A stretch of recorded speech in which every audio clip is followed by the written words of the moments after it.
자갈이 많이 깔려 울퉁불퉁한 길보다는, 먼지가 많이 날리는 길보다는 잘 포장되고 깔끔한 길을 원합니다. 험한 오르막길과 내리막길보다는 힘들이지 않고 갈 수 있는 좋은 평지를 원하죠. 꽤 되었지만은 꽃길만 걷자라는 말이 한때 유행이었습니다. 다들 들어보셨죠? 다들 들어봐서 제가 굳이 말씀을 드리지 않아도 될 것 같아요. 말 그대로 꽃길이죠. 꽃이 가득하게 깔린 길인데, 어려움도 불행도 좌절도 두려움도 없고 오직 행복하고 즐거운 길을 걷자라는 의미입니다. 오랜 기간 연습생 생활을 한 가수나 늘 단역을 맡던 배우들이 이제 데뷔를 하거나 또는 이제 주연을 차지했을 때 팬들이 축복하면서 건넨 말이죠. 여러분은 꽃길을 걷고 계시나요? 혹시 굽이굽이 돌아가는 길을 걷고 계신 거는 아니세요? 자갈이 많이 깔린 길을 걸으면서 발목도 꺾이고 날리는 흙먼지 속에서 힘들어하지는 않으세요? 혹은 험한 오르막길이나 내리막길 속에서 힘들어하고 있는 것은 아니신지요? 여러분은 어떤 길을 걷고 계세요? 우리가 오늘 함께 읽은 본문 말씀 23절은 우리의 인생을 걸음에 비유하고 있습니다. 우리가 아주 잘 아는 말씀 잠언 16장 9절 말씀은 사람이 마음으로 자기의 길을 계획할지라도 그의 걸음을 인도하시는 이는 여호와시니라 라고 말씀하고 있습니다. 여호수아서에서 모세가 여호수아에게 축복을 건네며 한 말씀인 1장 8절에서는 또 이렇게 말씀하고 있습니다. 이 율법책을 내 입에서 떠나지 말게 하며 주야로 그것을 묵상하여 그 안에 기록된 대로 다 지켜 행하라. 그리하면 내 길이 평탄하게 될 것이며 내가 형통하리라. 이뿐만 아니라 성경의 많은 곳에서 우리의 삶을, 우리의 인생을 걸음이나 또는 길에 비유하고 있습니다. 성경이 말씀하고 있는 우리의 인생에는 우리가 찾고 있는 꽃길이 있습니다. 오늘 말씀 제목처럼 꽃길이 기다리고 있는 거죠. 하지만 우리가 이 꽃길을 걷고 싶다고 해서, 우리가 이 꽃길을 찾고 싶다고 해서 무작정 되는 것은 아닙니다. 오늘 말씀을 볼까요? 오늘 말씀 23절을 보면 여호와께서 사람의 걸음을 정하시고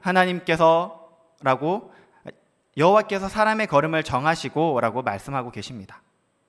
하나님께서 저를 포함해서 여기 계신 우리 모든 여러분들, 그리고 각자의 처소에서 영상으로 예배하고 있는 모든 성도 여러분 한 사람 한 사람에게 인생을 계획하고 준비하고 계십니다.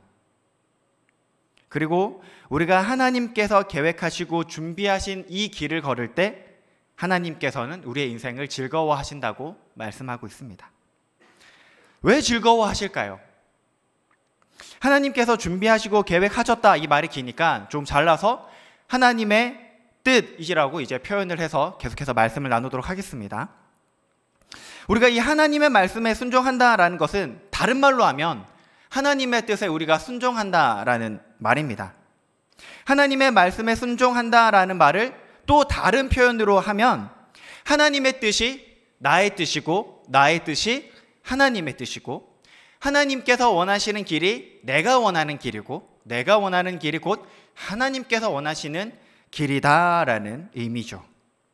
비록 눈에 보이지 않는 하나님이시지만 우리는 하나님께서 정하신 뜻에 순종할 때 결국 하나님과 함께하는, 동행하는 길을 걷는 거죠. 결국 하나님과 같이 있다라는 말입니다. 제 결혼식 때 주례를 해주신 목사님께서 예전에 학교에 오셔서 같이 식사를 하시면서 좀 많이 바뀐 이 학교 분위기를 보시면서 이런 이야기를 해주셨어요.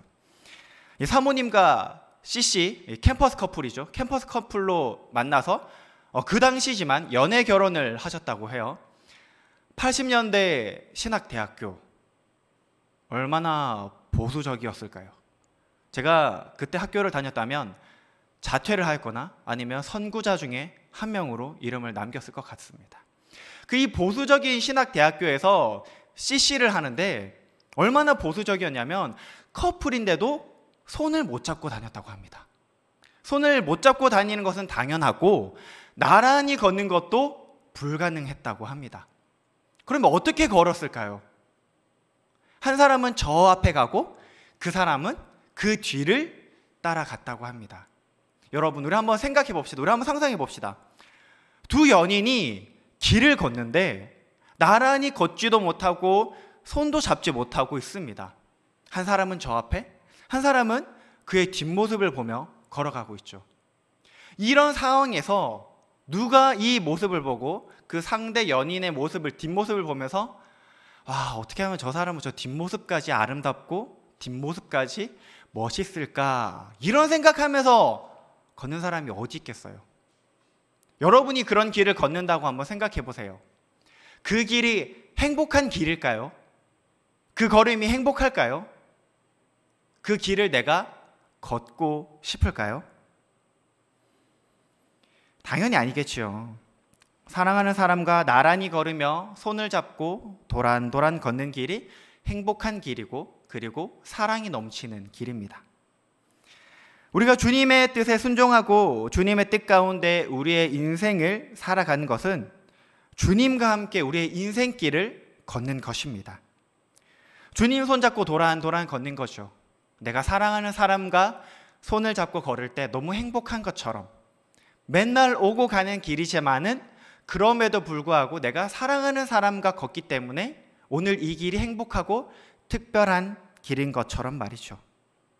하나님께서 당신의 백성, 당신의 자녀와 함께 걷는 그 길을 얼마나 기뻐하시고 행복해하시고 또 사랑스럽다라고 생각을 하실까요?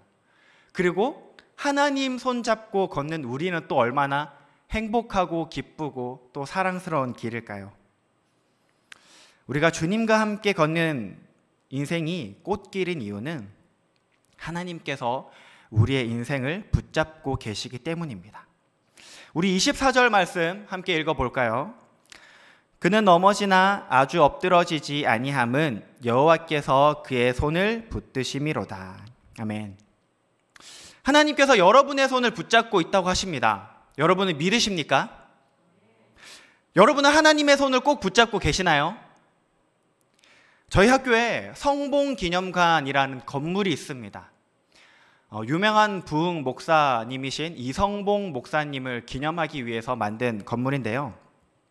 이 건물의 1층은 목사님을 기념하기 위해서 목사님이 생전에 쓰시던 유품들과 목사님의 에피소드들을 담아놓고 있습니다.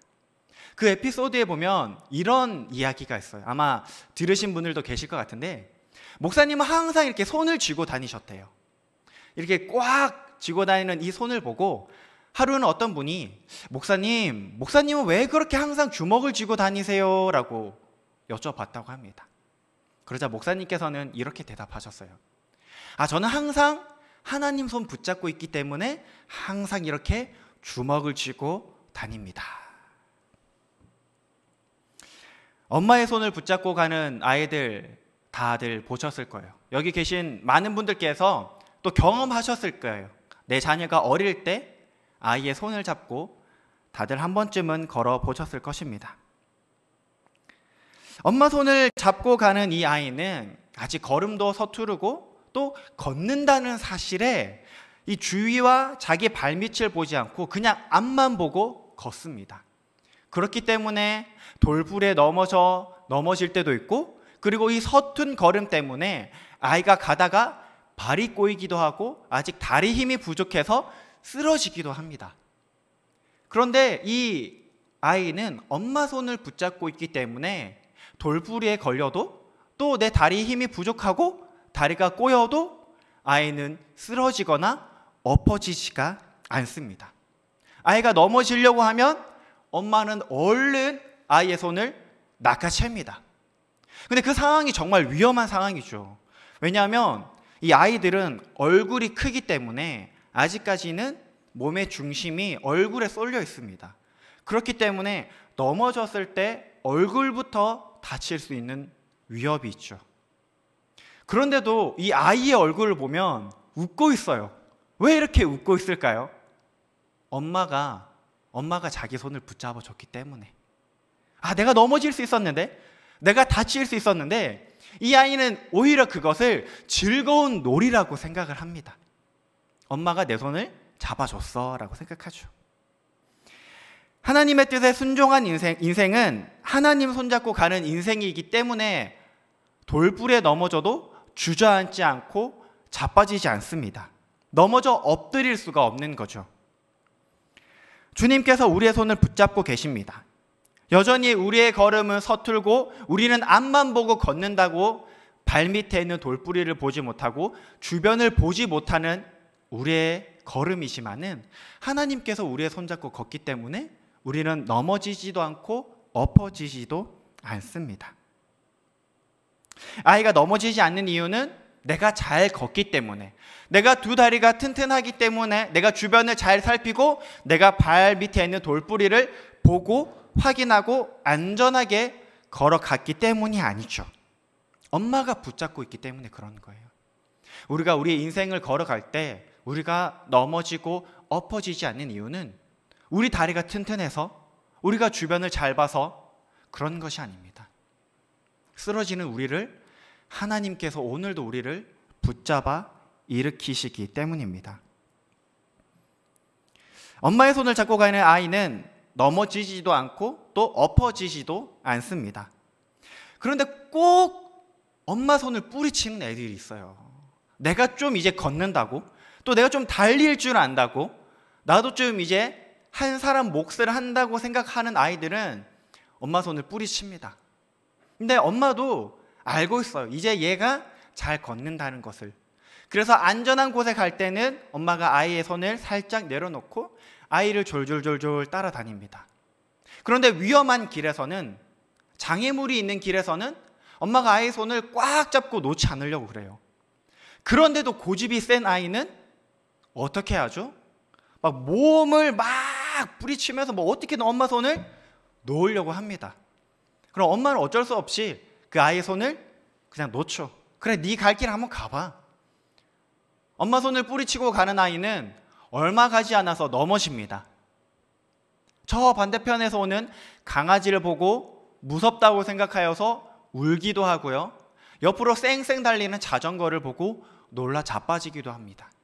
나는 빨리 앞으로 가고 싶은데 내 앞에 여러 사람들이 있다 보니까 앞으로 가지 못해서 낑낑대고 주저앉기도 합니다. 아이는 내가 할 수 있다고 생각했어요. 나도 이제 혼자 걸을 수 있어. 나 이제 엄마 손 안 잡아도 돼.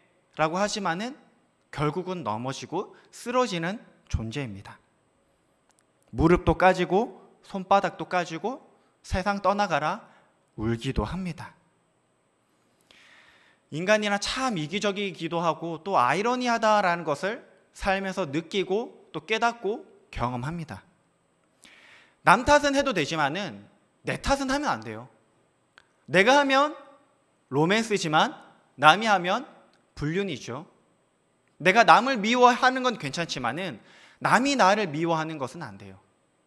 내가 남을 지배하는 것은 괜찮지만은 내가 다른 사람의 지배를 받는 것은 싫어합니다.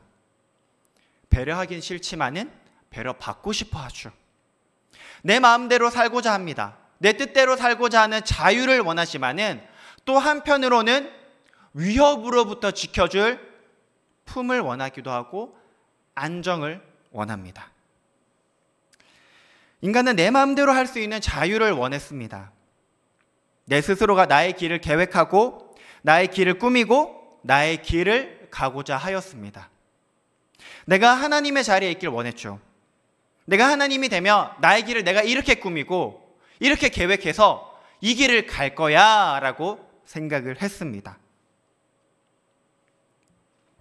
혹시 여러분 중에는 부모님과 함께 살다가 자취하신 분 계시나요?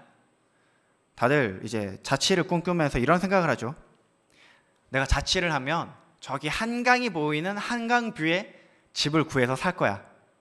아침에 일어나면 한강을 바라보면서 모닝커피를 하면서 하루를 시작할 거고, 또 봄에는 친구들을 불러서 한강공원에 가서 치맥을 뜯을 거야.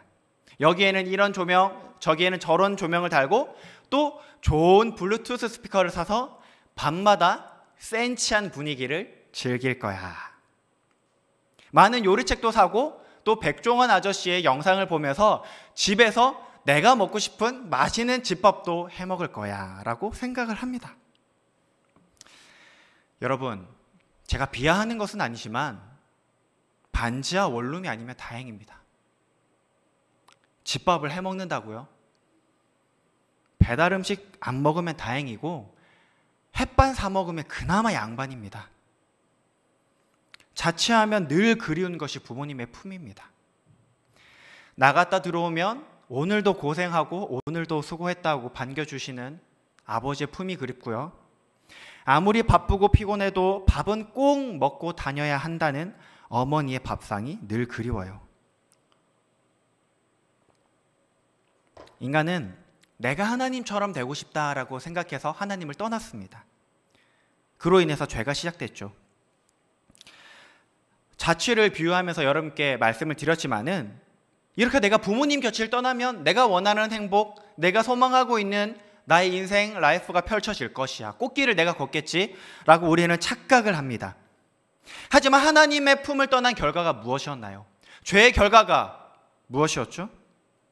하나님을 떠나면 내가 자유를 누리고 자유가 나에게 행복을 주고 만족을 주리고 평안함을 줄 거야 라고 생각했지만은 그것들을 누리기는커녕 사망과 두려움과 불안과 절망, 초조함 속에 살고 있는 것이 바로 우리의 인생입니다. 그 속에서 허우적거리고 있습니다. 거기서 헤어나오지 못하고 있어요. 돌불에 넘어져서 쓰러져서 울고만 있는 것이 우리의 인생이라는 것입니다. 딱한 인생이 바로 우리가 살고 있는 우리의 모습입니다. 탕자의 비유 보세요. 아버지 어차피 돌아가실 거 그냥 지금 싹 정리해서 저한테 주세요. 나갈 땐 좋았죠. 돈도 많겠다. 아버지도 안 계시겠다. 자기 마음대로 펑펑 쓰면서 살았습니다. 누가복음 말씀을 보면 이렇게 말씀하고 있어요. 둘째 아들이 재물을 다 모아가지고 먼 나라에 가 거기서 허랑방탕하여 그 재산을 낭비하더니, 허랑방탕하게 살면서 그 재산 다 낭비했대요. 그 재산 그냥 딱 낭비하고 끝났으면 얼마나 그나마 다행이었을까요? 근데 그 뒤에 이어지는 말씀은 그 나라에 큰 흉년이 들어왔다고 합니다. 예상하지 못했겠죠. 이 정도의 돈 가지고 내가 이렇게 허랑방탕하게 살면 만족할 줄 알았겠죠. 근데 예상치 못한 어려움이 찾아왔어요.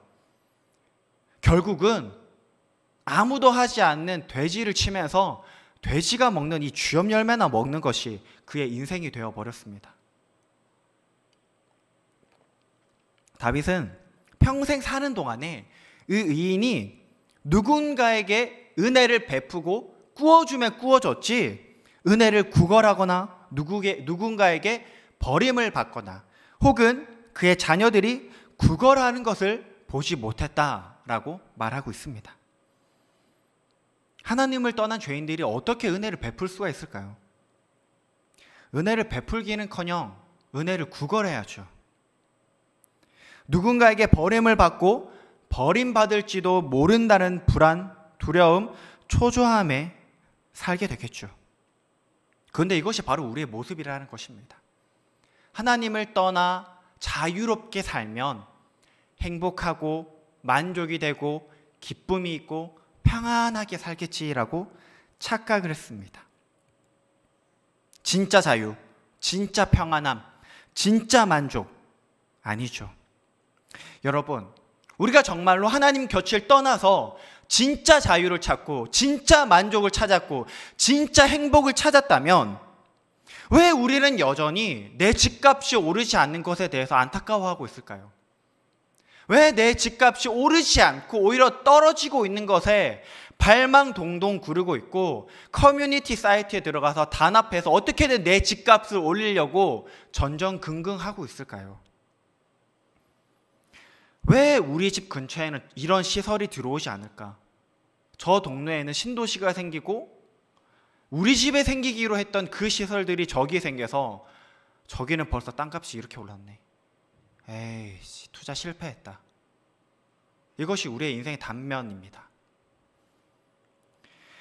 지금도 여전히 대중교통을 이용해서 다니고 있지만은 서울에서 자취를 하면서 대중교통으로 이제 출퇴근할 때는 이제 동탄에 새로 생기는 이 건물들 그리고 인프라들을 광고하는 광고들이 정말 많았어요. 물론 지금도 이제 곳곳에 있죠. 뭐 간단하게 말씀드리면 동탄 이 신도시 어디에 이런 건물이 들어온다. 그리고 그 주위에는 이런 인프라들이 생긴다. 지금 계약해라. 행복하고 또 안정된 미래가 보장될 것이다. 투자 대비 훌륭한 수익을 남겨줄 것이다. 아마 한 번쯤은 다들 돌아다니시면서 보셨을 거예요. 여러분, 제가 이 광고를 보면서 속으로 어떤 생각을 했을 것 같아요? 사적인 자리가 아니고 하나님의 말씀을 선포하는 자리지만은 제가 가감없이 말씀드리면 제가 그걸 볼 때마다 이렇게 생각했습니다. 헛소리하고 자빠져 내 뻥쟁이들 어디서 수작이야 라고 생각했습니다. 유혹을 하고 있는 거죠. 그래요 여러분, 집 앞에 편의점이 있는 게 좋죠. 1km, 2km 떨어져 있는 곳보다는 집 앞에 대형마트가 있는 게 조금은 편리하죠. 그런데 여러분, 그것이 진짜 여러분에게 자유를 가져다 주나요? 내 바로 집 코앞에 대형 마트가 생겼다고 해서, 대형 아울렛이 생겼다고 해서 그것이 정말로 여러분에게 만족을 가져다 주고 있나요? 그것이 나에게 참된 자유를 주고 있나요? 다 거짓말을 해서 우리에게 유혹의 손짓을 하고 있습니다. 진짜 자유, 진짜 행복, 진짜 만족 아닙니다. 얼마 안 가서 또 다른 입지 광고들이 들어 생기고 우리는 또 다른 그 입지 광고들을 보고 또 다른 신도시, 또 다른 인프라가 구축되는 것을 보면서 내가 투자를 잘못했어. 내가 저기에 투자했어야 되는데 그때 그 사람 말을 듣는 것이 아닌데 그 사람을 원망하겠죠. 선택을 한 나 자신을 원망하겠죠. 혹여나 더 나아가면 하나님을 원망하겠죠. 의지할 것이, 구걸할 것이 내가 살고 있는 아파트 집값인 인생, 정말 행복한가요, 여러분? 아파트 집값을 의지하고 은혜를 구하는 내 인생이 정말 꽃길을 걷고 있는 인생입니까? 저는 아내와 그리고 고양이 2마리를 데리고 LH 행복주택에 살고 있습니다. 방 2개, 부엌, 화장실, 작지만은 나름 이렇게 알찬 구성을 갖춘 집입니다. 하지만 이 기준을 벗어나면 언제든지 집에서 나가야만 합니다. 전철에서 내려서 역세권에 살면 좋겠지만은 전철에 내려서 버스를 타고 종점까지 가서 내려서 다시 집으로 가야 됩니다. 이런 저희 가정에 아주 좋은 기회가 찾아왔습니다. 이름하여 생애 최초 특별공급. 다들 들어보셨나요? 네, 생애 최초 특별공급. 저희도 기준이 되어서 선정을 하였습니다. 그 이름도 유명한 힐스테이트 아파트. 네. 오늘 밤이었죠. 이제 자정이 지난 00시에 발표 났습니다, 여러분. 어떻게 됐을까요? 합격했을까요, 저희 가정이? 네?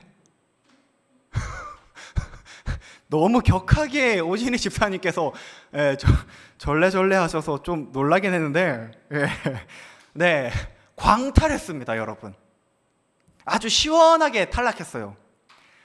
아니, 탈락이라고 안내라도 해주던가 좀 서운했습니다. 혹시나 이 잘못되었나 해가지고 이 카페에 들어가서 찾아봤더니 탈락한 사람에게는 안내도 안 해준대요. 시원하게 탈락했습니다.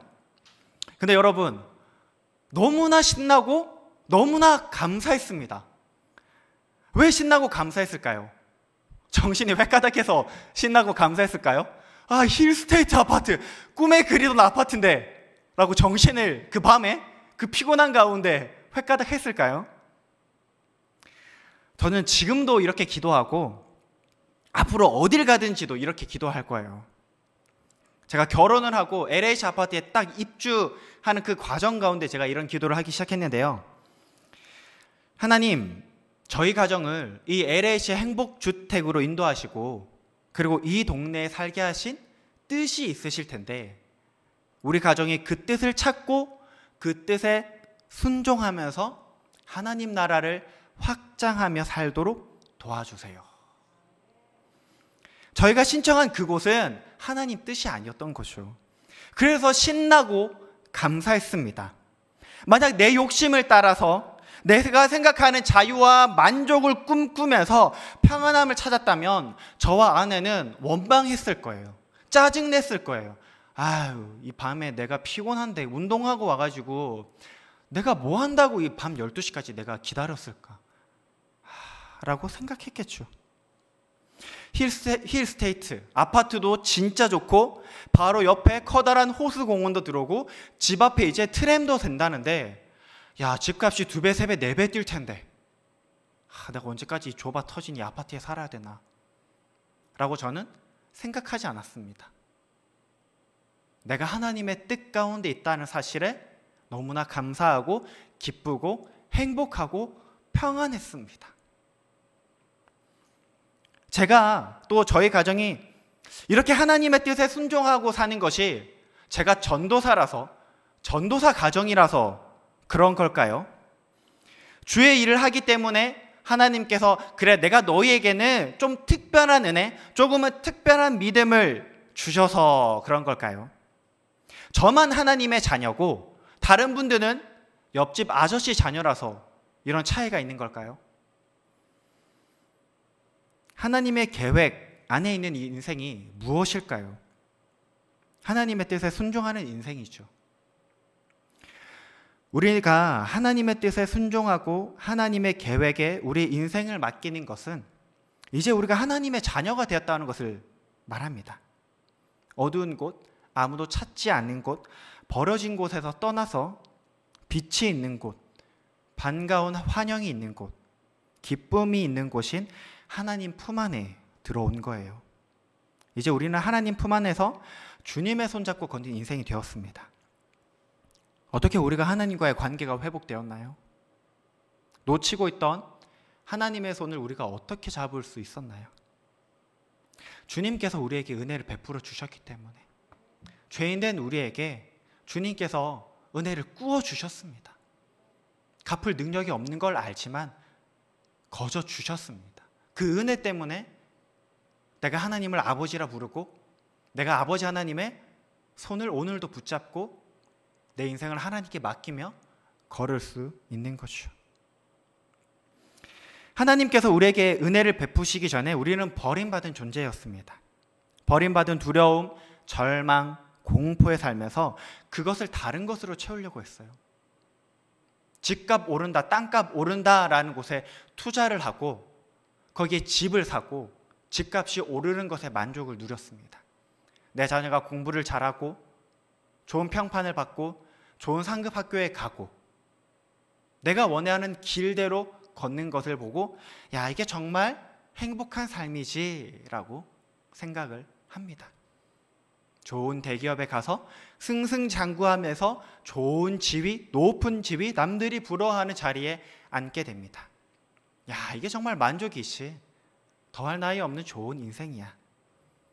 그런데 집값이 떨어지고 자녀의 성적도 떨어지고 내가 원하는 인생길이 아닌 다른 방향으로 자녀가 틀어지고 나는 늘 만년 똑같은 자리에 있고 그런 인생이 되면 우리는 다시 두려워합니다. 다시 초조해하고 다른 것들로 우리의 두려움을 감추려고 합니다. 우리의 불안을 숨기려고 합니다. 저는 어렸을 때 가정방문 학습지를 했어요. 제가 어릴 때 유행이었거든요. 여러분도 학습지는 아니어도 다들 이제 학창 시절에 공부를 하시면서 문제집을 다 풀어 보셨을 거예요. 여러분은 문제집 푸실 때 언제 가장 짜릿하고 언제 가장 행복을 느끼셨어요? 다 맞았을 때. 또 언제 짜릿한 행복을 느끼셨나요? 다 풀었을 때. 맞아요. 저도 그런 경험도 있었는데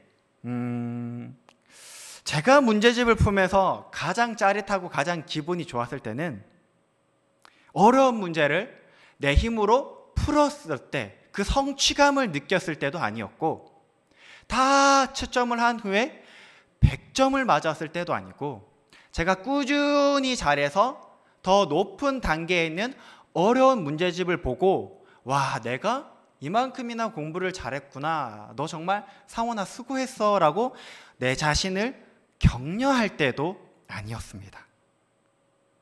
제 자신이 문제집을 풀면서 가장 짜릿하고 가장 기분이 좋았을 때는 제일 뒤에 있는 정답지를 볼 때였어요.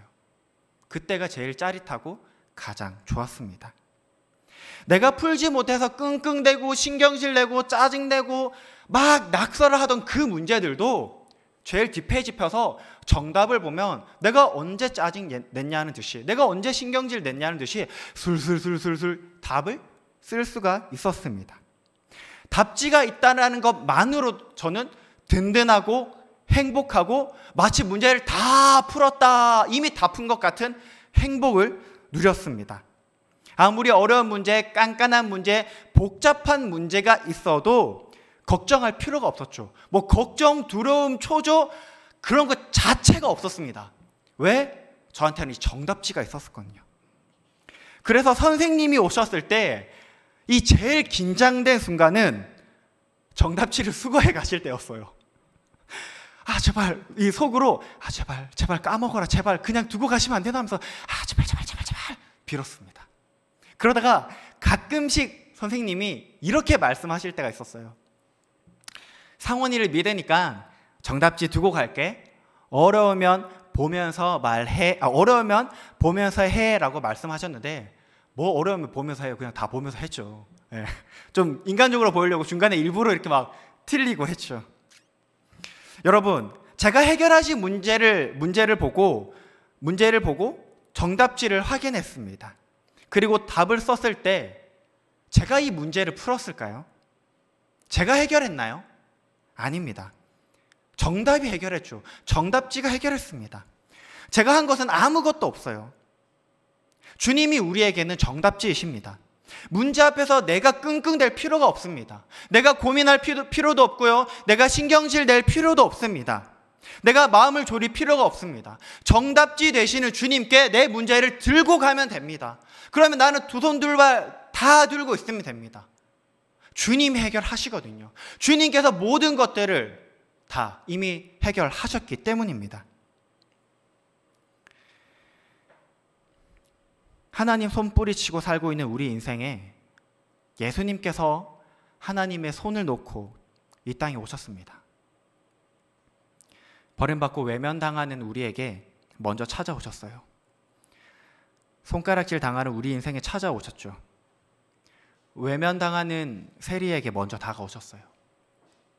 모두가 손가락질하며 죽여야 한다고 소리치는 간음한 여인에게 먼저 다가가셨습니다. 마음의 허기를 달래지 못해서 세상에 구걸하며 사는 우리에게 영원한 생명을 주셨습니다. 만족을 모르고 오늘도 메마른 마음의 우물을 파헤치며 갈증을 달래고 있는 사마리아 여인을 먼저 만나 주셨습니다. 세리, 간음한 여인, 사마리아 여인들 한 것이 아무것도 없어요. 주님께서 오셨을 때 주님을 맞이했을 뿐입니다. 인생의 정답으로 여기고 그분을 붙잡았습니다. 하나님 없이 살며 여기서 치이고 저기서 치이면서 사는 우리 인생을 위해서 주님께서 대신 쓰러지셨습니다. 우리 문제를 주님께서 대신 짊어지시고 쓰러지셨습니다. 내가 하지 못한다는 것을 알고 우리를 위해서 십자가 길을 가셨죠. 쓰러져서 아무도 일으켜주지 않는 우리 인생을 보시고 불쌍하다 생각하시고 그분께서 우리의 모든 짐을 질고 가시고 십자가의 길을 가시면서 쓰러지셨습니다. 쓰러지시고 쓰러지고 또 쓰러졌습니다. 그 누구도 주님의 손을 붙잡고 일으켜주지 않으셨습니다. 하지만 그럼에도 불구하고 주님은 또 일어나셨습니다. 나의 문제를 해결해 주시기 위해서, 그 누구도 해결해 주지 못하고 있는 나의 갈증을, 나의 허기를 달래주시기 위해서 넘어져 울고 있는 나를 일으켜서 나의 눈물을 닦아주시기 위해서. 주님께서 떼약볕이 내려쬐는 먼지 날리는 자갈길을 걸어가셨기 때문에 우리가 오늘 하나님 손잡고 꽃길을 걸을 수 있습니다. 여러분, 꽃길을 걷는 인생을 원하시나요? 방법은 하나뿐입니다. 길이요 진리요 생명 되신 주님께 우리 인생을 맡기는 겁니다. 길이신 주님 안에서 꽃길을 걸으세요. 진리이신 주님 안에서 자유를 누리십시오. 생명 되신 주님 안에서 평안을 누리십시오. 여러분 손에 쥐고 있는 것을 내려놓고 주님 손 붙잡기를 이 시간 간절히 소망합니다. 우리 시간 함께 기도하고 찬양하겠습니다. 우리가 처음 하는 찬양이라서 따라 부르기 어색하실 수도 있어요. 아는 찬양이시면 같이 함께 부르고 기도하는 것도 너무나 좋겠지만은 아시는 분은 함께 따라 부르시고 또 모르시는 분은 찬양의 가사를 깊이 묵상하셨으면 좋겠습니다. 묵상하고 함께 부르면서 내 인생의 길을 나는 어떻게 가고 있는가? 나는 주님과 함께 걷고 있는가? 우리의 신앙의 여정을 한번 점검하였으면 좋겠습니다. 우리 함께 찬양하도록 하겠습니다.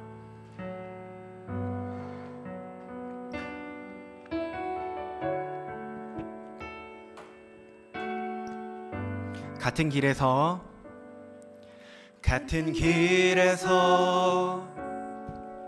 다른 계절을 만나고 기쁨 슬픔 반복되는 모든 시간 속에서 주님을 바라보네. 같은 길 위에 나의 계절을 아시고 근심 평안 공존하는 모든 상황 속에서 주 나를 살피시네. 하늘에 닿아도 주님밖에 없고 땅 위에 놓여도 주님밖에 없네. 인생을 걸을 때 주를 따라가고 내 삶이 다할 때 주님 곁에 같은 길에서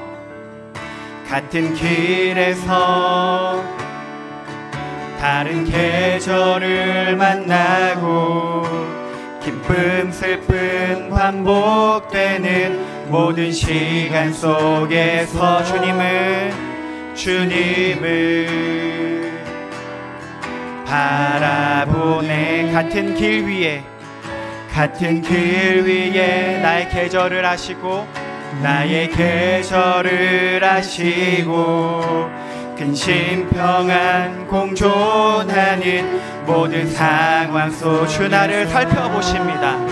주 나를 살피시네. 하늘에 닿아도 주님밖에 없고 땅 위에 놓여도 주님밖에 없네. 인생을 걸을 때 주를 따라가고 내 삶이 다할 때 주님 곁에 하늘에 닿아도 주님밖에 없고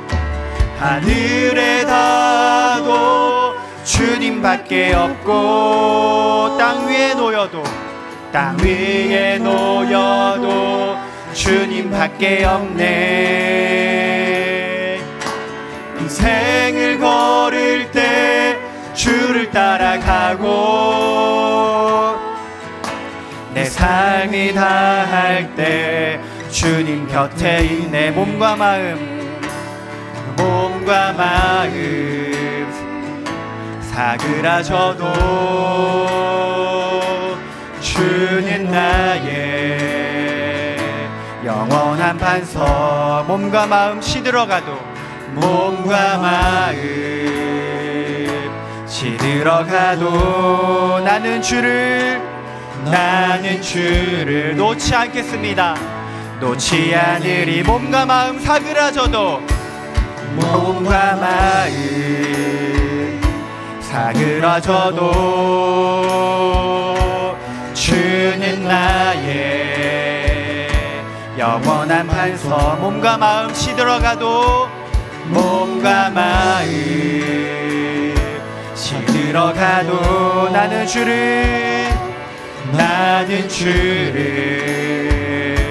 놓지 않으리. 하늘에 닿아도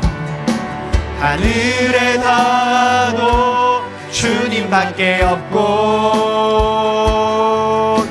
땅 위에 놓여도 주님밖에 없네. 인생을 걸을 때 주를 따라가고, 내 삶이 다할 때 주를 한 번 더 찬양합시다. 하늘에 닿아도 주님밖에 없고, 땅 위에 놓여도 주님밖에 없습니다. 주님밖에 없네. 인생을 걸을 때 주를 따라가고, 내 삶이 다할 때 주님 곁에 있네. 우리 시간 함께 기도합시다.